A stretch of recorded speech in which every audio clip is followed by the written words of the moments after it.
So I've always known that Asheville had a large Eastern European community. Think Russia, Ukraine, Moldova, Belarus. And because of that, I've taken it upon myself to learn to speak a decent amount of Russian. And it's never really paid off for me in the business world until today. I got a work order to go to a very large business here in Asheville, and their well was broken, and thus the business wasn't open for business anymore.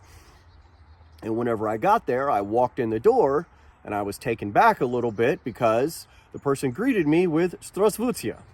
And I was like, it just caught me off guard. I was like, shit, I knew what he said, but I wasn't prepared to have a conversation in Russian. So we just sort of stared at each other like two idiots for like 5 seconds. And I'm like, and then he just starts talking in Russian again. Like, I'm supposed to speak Russian, which, okay, I do a little bit, but not that much. And he's going so fast. I'm like, do you have anybody that speaks English?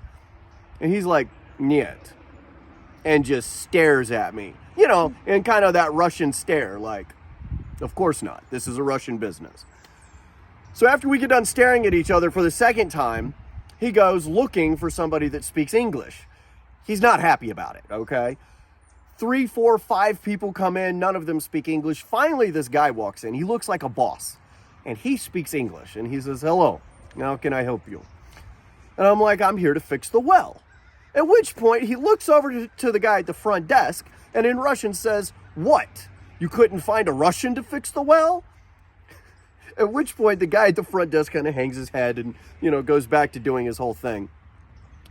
So the boss gets another guy and the other guy's to escort me. And the boss tells him, go everywhere that he goes.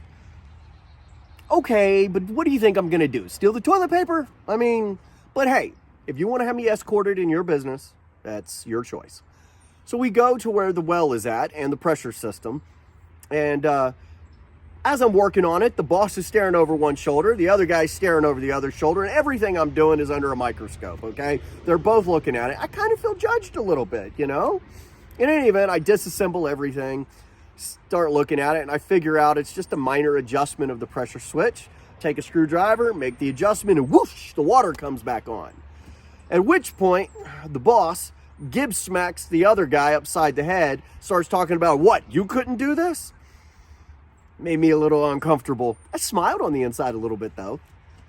So, in any event, got up, got payment, left, and while I was there, I got to see 30, 40, 50 people working in this large diesel mechanic shop, none of them speaking English. The language was Russian, and they had people from many, many countries, Belarus, Ukraine, Russia. It was awesome. It was just unexpected. I didn't expect to walk in to such a large Russian-speaking business. I'm glad I did, though.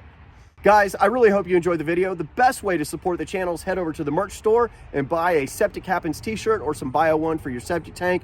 Y'all have a wonderful day, and I'll talk to you next time.